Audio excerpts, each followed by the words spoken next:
Toujours en bref, monsieur le maire, dites-nous où en est le dossier de la rénovation du quartier des Agnettes. Nous savons que vous avez présenté votre projet à l'ANRU, l'Agence nationale pour la rénovation urbaine. Alors, est-ce que vous avez été entendu? Est-ce que vous aurez les subventions?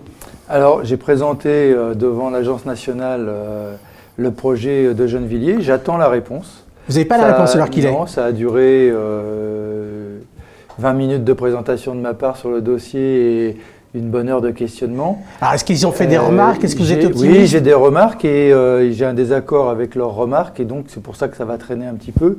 J'ai même eu le directeur de l'ANRU deux jours après et le préfet pour leur dire que leur demande n'était pas acceptable. Alors, quelle était leur demande? Ils nous demandent de détruire les tours des Agnettes. Nous, on demande à réhabiliter... Les deux tours? Ils nous demandent, dans un premier temps, ils nous demandaient de détruire les 5 tours des oui. Agnettes, de la rue des Agnettes. Ils nous ont présenté comme un compromis le fait qu'on ne détruirait que la moitié, donc 2 tours ou 3. Pour ma part, donc je réunis les habitants, les responsables de chaque tour. Dans le cadre de la réhabilitation, l'Office avait mis en place des groupes de travail et donc je vais les réunir et je ferai une réunion à la rentrée en septembre pour avoir l'avis des opinions, pour avoir l'avis des habitants. Pour que les habitants choisissent. Oui, parce que ce projet, on l'a fait avec les habitants. Je continuerai avec... Mon a priori est plutôt négatif. Vous êtes plutôt contre la destruction? Oui, parce que c'est un quartier qu'on veut améliorer. Je veux l'améliorer pour les habitants qui existent. Certes, on va accueillir de nouveaux habitants avec la construction de copropriétés, mais les habitants qui habitent aujourd'hui aux Agnettes ont le droit de connaître les améliorations du quartier. Mais vous, votre avis qui est défavorable, pour l'instant en tout cas, est-ce que vous comprenez que la recherche de l'Agence de la rénovation urbaine souhaite qu'il y ait des quartiers qui soient moins denses? D'abord, c'est pas le propos de l'agence, parce qu'ils ne me proposent pas d'être moins dense. C'est eux qui m'imposent la construction de 800 logements, au moins, dans le quartier des Agnettes. Mais pas des tours. Donc en copropriété, ce qu'on a accepté. Et donc leur problème n'est pas la densité. S'ils veulent détruire, c'est pour supprimer du logement social. Et donc c'est d'avoir moins de gens participants du logement social dans un quartier. Ce qui ne me semble pas juste, puisqu'on va construire 600 logements uniquement en accession à la propriété dans ce quartier-là. Donc on va travailler à un rééquilibrage de ce point de vue. Moi, je veux bien travailler à des rééquilibrages avec des gens qui viennent. Je ne veux pas travailler à un rééquilibrage avec des gens qui partent. Pas de moins de logements sociaux, ça vous en voulez pas?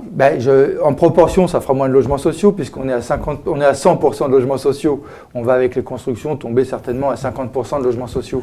Donc ce rééquilibrage sera fait, mais je ne souhaite pas que ce soit en chassant les gens. Ça semble être une tendance bien partagée, la région, au département, au niveau national, qui est de moins de logements sociaux là où il y en a déjà beaucoup. Est-ce que c'est pas une bataille perdue en fait?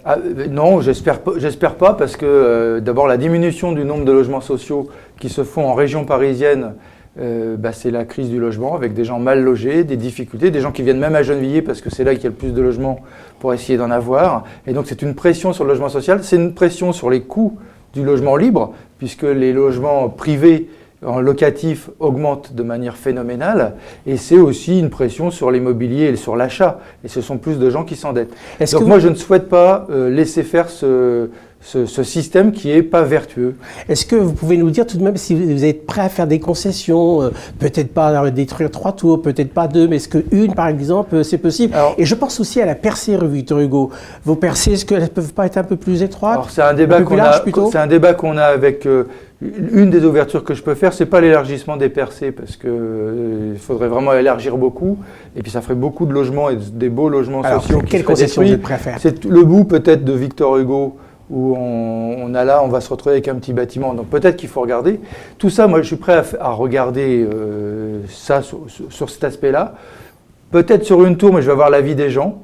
Mais j'ai plutôt un a priori négatif sur ça parce que... Est-ce que ça veut dire, monsieur le maire, que si les gens vous disent OK pour une tour de moins, vous signez? Si les gens me disent OK pour une tour de moins, c'est possible que je le signe, oui, d'accord. Ça, je serai pour.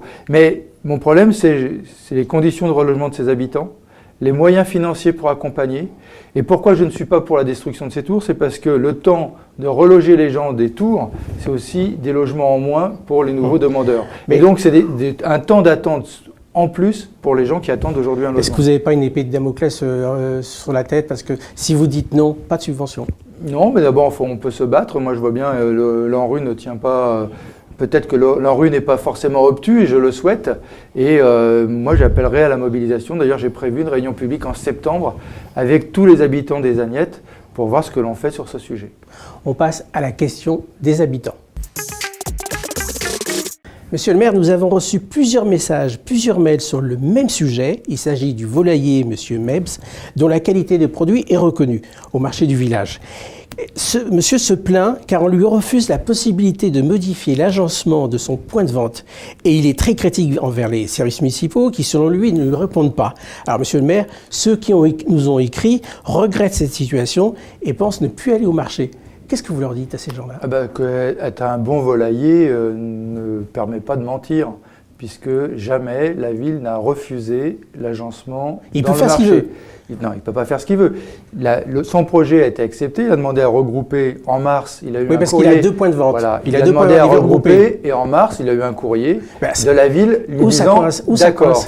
Là où ça coince, c'est qu'on lui dit d'accord, mais présentez-nous techniquement ce que vous allez faire, notamment en termes d'électricité. Moi, je veux bien que ce soit un bon volailler, mais le jour où un enfant se fera électrocuter sur le marché parce que le bon volailler n'est pas aux normes, c'est les parents vont se retourner vers le maire, pas vers le volailler.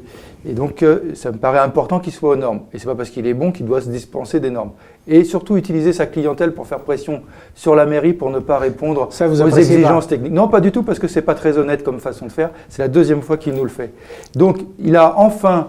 devant notre exigence, et on n'a pas cédé là-dessus, et ce n'est pas parce que des gens vont nous demander de céder qu'on va mettre en danger les populations. Donc il a enfin rendu les plans d'électricité, et donc ça va se faire tranquille. Mais le problème était réglé dès le début s'il nous avait simplement donné les plans d'électricité. Vous allez pouvoir goûter la volaille. Et donc oui, j'en achèterai pas chez lui parce que je n'aime pas ce type de comportement. On passe à la question subsidiaire maintenant. Alors, c'est simple, voici une photo. Voilà, vous reconnaissez, vous savez ce que c'est. C'est un modèle de perruque en vente. Oui. Et que j'ai dû avoir sur ma tête lors du dernier carnaval. Et voilà, pour preuve. Oui. Voilà. Je vous offre la photo. Il se dit que le rose me va très bien aussi. Oui, c'est exactement ça. On nous dit ici, là, que vous avez, vous aussi, bien plu au carnaval. Oui. Vous partez en vacances ? Oui, je prendrai des vacances après le feu d'artifice. On se retrouve à la rentrée, toujours en bref, monsieur le maire.